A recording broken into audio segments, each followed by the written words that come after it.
फ़िलहाल हम हिसार की सुभाष मार्केट के अंदर मौजूद हैं और अगर मैं बात करूं, आज है 23 जनवरी, यानी कि आज भारत के सबसे बड़े स्वतंत्रता संग्रामी सुभाष चंद्र बोस जी का जन्म दिवस है। जी हाँ, उनके द्वारा दिया गया जय हिंद का नारा भारत का राष्ट्रीय नारा बन गया है।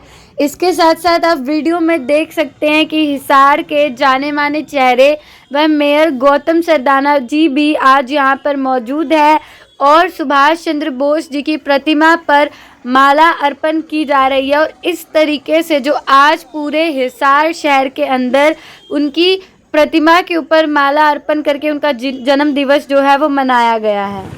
हिसार की क्या पूरे देश की जनता से ये आग्रह करना चाहूँगा कि अपने देश के जो सूरमा रहे हैं और जिनकी वजह से देश आज इस मुकाम तक पहुंचा है, आज़ादी हासिल की है, उस सब की जयंती उसको मनाएं, उनकी जीवनी के बारे में पढ़ें और ये ध्यान करें कि कैसे कैसे इन वीरों ने शहादत देकर, अपनी कुर्बानियाँ देकर इस देश को आज़ादी दिलाई। और इसका चिंतन अपने आने वाले पीढ़ी भी इसमें अवेयर हो, अपने घरों में भी अपने बच्चों से इस बारे में चर्चा करें और उनके बारे बताएं कि 1947 से पहले हमारा देश कैसे आज़ाद हुआ और किन किन वीरों ने यहाँ पे शहादत दी।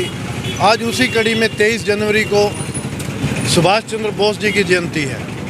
उन्होंने सबसे पहले स्वाधीनता का नारा दिया और तुम मुझे खून दो मैं तुम्हें आज़ादी का नारा दिया और इस देश को आज़ाद करवाने में अपनी बहुत बड़ी योगदान, बहुत बड़ी सेना आज़ाद हिंद फौज के नाम से और बड़े तरीके से इस देश को अपना योगदान दिया। सिर्फ एक ही बात कहना चाहूँगा, ख़ास तौर से आज की जनरेशन को, कि जिन शहीदों की वजह से हम आज़ादी का सांस ले रहे हैं, कम से कम उनको आज के दिन में तो कभी ना किसी मौके पे याद करते रहना चाहिए।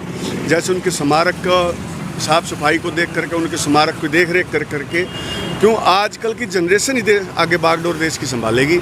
जो पीछे हमें नहीं पढ़ाया गया, कई शहीदों के बारे में बताया ही नहीं गया, आज उन शहीदों के बारे में हमें पाठ्यक्रम में भी आ रहा है, औरों में भी आ रहा है, तो ये शहीदों को याद रखना भी चाहिए।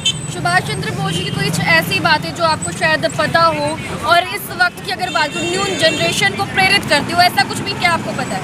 उन्होंने एक आज़ाद फौज जो बनाई थी देश आज़ादी के लिए, जब देश गुलाम था, लेकिन फिर भी उन्होंने अपनी एक अलग फौज बनाई थी।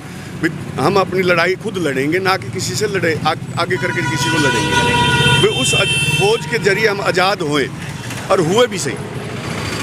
वो सन 1938 में 39 में इंडियन नेशनल कांग्रेस के अध्यक्ष चुने गए थे और उनका जन्म 1897 में हुआ था, 97 में हुआ था। को ठुकरा कर अपनी आज़ाद हिंद फौज बनाई थी, बोला मेरे को नौकरी नहीं करनी, अपने को तो देश आज़ाद करना है।